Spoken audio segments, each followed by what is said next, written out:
आज एक और बहुत बड़ी डेवलपमेंट बांग्लादेश की एयरफोर्स के हवाले से हुई है, जो कि काफ़ी सिग्निफिकेंट डेवलपमेंट है और यकीनी तौर पर बांग्लादेश का जो एयर पावर है वो इस डील के बाद बढ़ने जा रहा है, जो कि आज हुई है।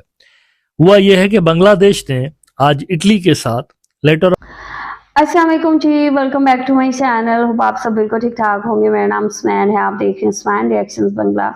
यहाँ पे जी बांग्लादेश की एक बहुत अहम किस्म की डील हो गई है और वो है वो त्यारा जो बांग्लादेश बहुत देर से हासिल करने की कोशिश कर रहा था। फाइनली बांग्लादेश ने इटली के साथ ये डील साइन की है। यूरो फाइटर टाइफोन्स त्यारे बांग्लादेश हासिल करने जा रहा है और इसकी बाकायदा एक जो ठीक है डील है वो भी साइन हो गई है। ठीक है, अब इसको लेके एक तरफ इंडिया में बहुत ज़्यादा आग लगी हुई है, बहुत ज़्यादा खौफ नज़र आ रहा है।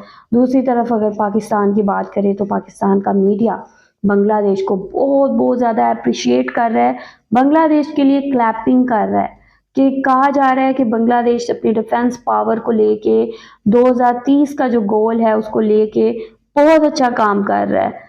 तो यहाँ पे अभी पाकिस्तान मीडिया की रिपोर्ट शेयर करूँगी।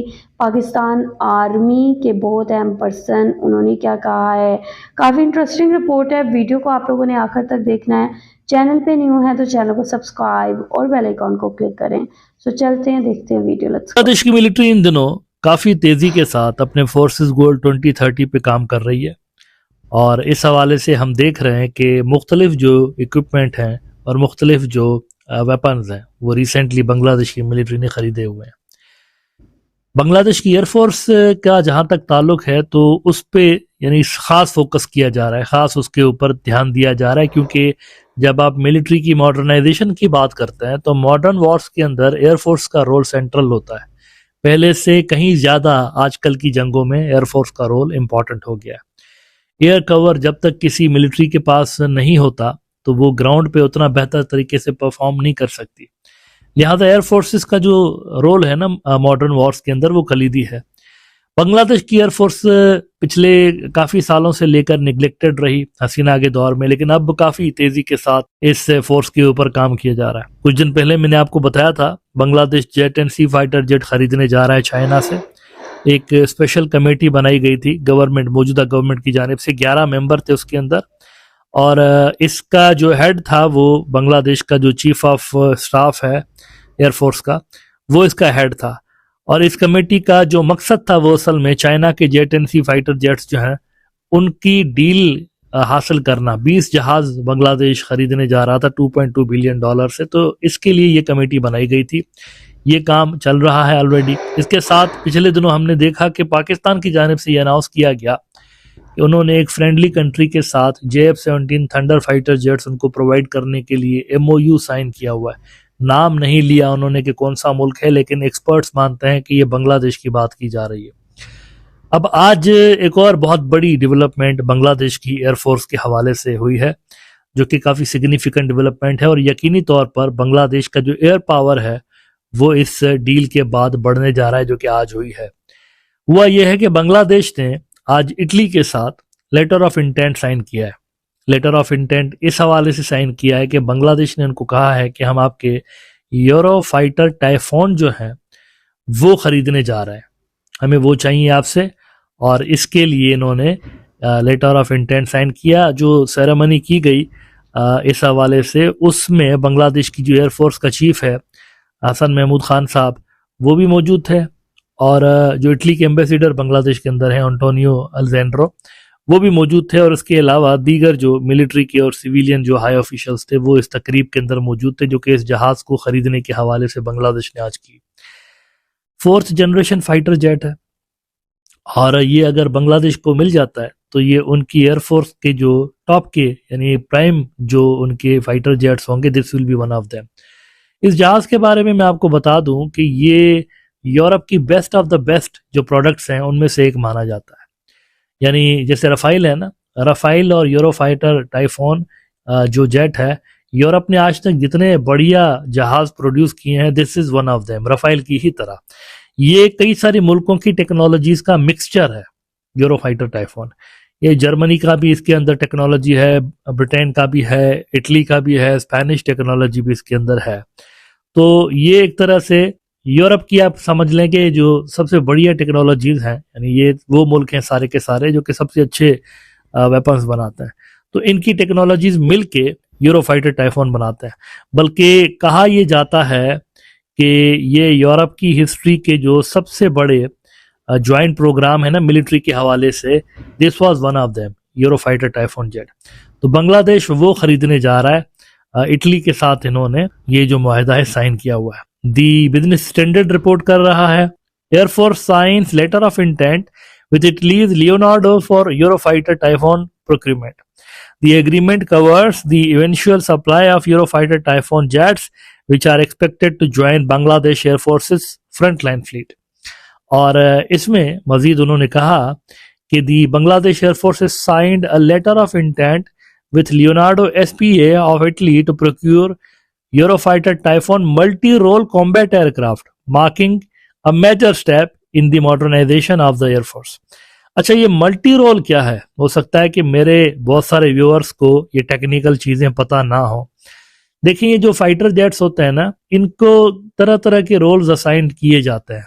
ऐसा नहीं होता यूजुअली कि किसी एक फाइटर जेट के अंदर, अनलेस वो कोई बहुत ही अच्छा फाइटर जेट हो, तो सारी चीजें उसके अंदर आप डाल दें। यानी तरह तरह के टास्क होते हैं जो कि सिर्फ स्पेसिफिक जहाज ही कर सकते हैं, तो उनके रोल्स अलग अलग असाइन किए हुए होते हैं। जबकि कुछ फाइटर जेट्स ऐसे होते हैं जो कि ऑल इन वन होते हैं, यानी उनके अंदर कई सारे फीचर्स एक ही जहाज में डले हुए होते हैं और कई सारे रोल्स एक ही जहाज कर सकता है। फॉर एग्जाम्पल, कुछ जहाज ऐसे होते हैं जो कि एयर टू एयर जो डॉग फाइट्स होती है उनमें बड़े अच्छे होते हैं, तो उनको वो रोल असाइन किए जाते हैं। कुछ जहाज ऐसे होते हैं जो कि एयर टू ग्राउंड जो अटैक्स होते हैं उनमें बड़े अच्छे होते हैं, तो उनको वो रोल असाइन किए जाते हैं। कुछ जहाज ऐसे होते हैं जो कि ये दोनों काम कर सकते हैं, हवा में भी डॉग फाइट बड़ी अच्छी कर लेते हैं दुश्मन के फाइटर जेट्स के साथ, और एयर टू ग्राउंड जो टारगेट्स हैं उनको भी हिट कर सकते हैं, तो इनको मल्टी रोल बोला जाता है। ये जो यूरोफाइटर टाइफॉन है ना, ये मल्टी रोल एयरक्राफ्ट है, तेजी के साथ अपना रोल स्विच कर सकता है। यानी एक ही वक्त में अगर ये दुश्मन के साथ लड़ रहा हो एयर टू एयर कॉम्बैट में, तो ये फिर फौरी तौर पर अपना रोल स्विच करके तो एयर टू ग्राउंड जो बॉम्बिंग होती है वो भी स्टार्ट कर सकता है। तो ये इसकी एक प्लस पॉइंट है इस फाइटर जेट की, जो कि बांग्लादेश खरीदने जा रहा है इटली से। नाउ ये मिलेंगे कब, इनको डिलीवरी कब होगी, इसके हवाले से फिलहाल कुछ कहा नहीं जा सकता, क्योंकि अभी तो लेटर ऑफ इंटेंट साइन हुआ है। अभी तो क्या टर्म्स एंड कंडीशन होगी, क्या प्राइजेस होंगी, किस तरह से डिलीवर होगा, क्या कंडीशंस होंगी, ये तमाम चीजें डिस्कस की जाएंगी। फिलहाल तो सिर्फ इंटेंट का इजहार किया गया ना, लेकिन उम्मीद यही की जा रही है बांग्लादेश के अंदर कि ये जल्द इनको मिल जाएंगे। वैसे यूरोपियंस तो इसको इस्तेमाल करते रहे हैं, जैसे कि मैंने कहा जर्मनी, बरतानिया, इटली, स्पेन वगैरह, ये इनकी टेक्नोलॉजी है। लेकिन यूरोप से बाहर भी अगर आप देखें तो बहुत सारे मुल्क इस फाइटर जेट को इस्तेमाल करते हैं। फॉर एग्जांपल, सऊदी अरब ने लिया हुआ है, सऊदी के पास ये है, और ओमान के पास है ये, कुवैत के पास और कतर के पास है ये। तो यूरोप से बाहर भी काफ़ी कस्टमर्स मौजूद हैं इस कंपनी के, जो कि ये फाइटर जेट बनाती है। अब इस लिस्ट में एक नया जो नाम ऐड किया जा रहा है वो बांग्लादेश का भी ऐड किया जा रहा है। अच्छा, काफ़ी अच्छी स्ट्रेटजी बांग्लादेश की एयरफोर्स की नज़र आ रही है। पाकिस्तान के हवाले से अगर आप देखें पाकिस्तान की एयरफोर्स को, तो उनकी भी जो एयरक्राफ्ट की इन्वेंट्री है उसमें आपको तरह तरह के एयरक्राफ्ट नज़र आते हैं। मिसाल के तौर पर F-16 वेस्टर्न एयरक्राफ्ट है, पाकिस्तान के पास मौजूद है और बड़ा अच्छा एयरक्राफ्ट है।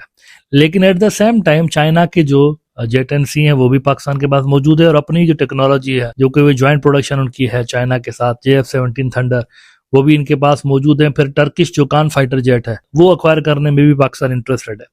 तो कुछ सिमिलर सिचुएशन यहाँ पर भी नजर आ रही है। Jet and C fighter jet acquire करने में बांग्लादेश इंटरेस्टेड है, JF-17 फाइटर जेट अक्वायर करने में बांग्लादेश इंटरेस्टेड है, और यूरो फाइटर जो यूरोपियन एक वेस्टर्न प्रोडक्ट है ये भी अक्वायर करने में बांग्लादेश इंटरेस्टेड है। अगर ये डील हो जाती है और अगर ये फाइटर जेट बांग्लादेश को पहले मिल जाता है, जेट एंड सी से पहले मिल जाता है, तो ये पहला 4th जनरेशन फाइटर जेट होगा जो कि बांग्लादेश की एयरफोर्स को मिल रहा होगा, और लंबे समय के बाद बांग्लादेश की एयरफोर्स के पावर में कोई जी। ये वोट आप लोगों ने देखिए, बांग्लादेश ने फाइनली जो पेपर ऑफ इंटेंट है उसको साइन कर दिया है इक्टे के साथ ये डील साइन कर दी है और पाकिस्तान मीडिया इसको बहुत ज़्यादा पॉजिटिव वे में देख रहा है। यहाँ पे इन्होंने कहा है कि बांग्लादेश एयरफोर्स की जो स्ट्रेटजी है वो बहुत अच्छी है। अभी तक जो स्टेप्स उन्होंने लिए हैं बहुत ज़्यादा इम्पोर्टेंट है, बहुत अच्छे हैं। यहाँ पे हर तरह का जो तैयारा है वो बांग्लादेश कोशिश कर रहा है कि उसको बाय किया जाए। काफ़ी सारी कंट्रीज़ हैं, जैसे कुवैत है, कतर है, पाकिस्तान है। इन कंट्रीज़ ने ये टाइफून तैयारे, यूरोफाइटर टाइफून तैयारे अपने पास रखे हुए हैं और अब इस लिस्ट में बांग्लादेश का नाम भी शामिल होने जा रहा है। इस डील का सुनते ही इंडिया में तो तहलका मच गया, लेकिन यहाँ पे पाकिस्तान की जानिब से बहुत ज़्यादा ठीक है तारीफ़ की जा रही है और बांग्लादेश की डिफेंस पावर कहा जा रहा है कि जितनी मजबूत होगी वो पाकिस्तान के लिए भी बहुत बेहतर होगा। तो बहुत ज़्यादा अच्छा लगे रिपोर्ट देख के। आप लोग क्या कहेंगे इस रिपोर्ट के हवाले से? आप लोगों का जो भी कहना है लाजमी बताएं कमेंट सेक्शन में। वीडियो को लाइक शेयर लाजमी करें। अपना ख्याल रखें, अपने चैनल का भी। I will see you till then, take care, अल्लाह हाफिज़।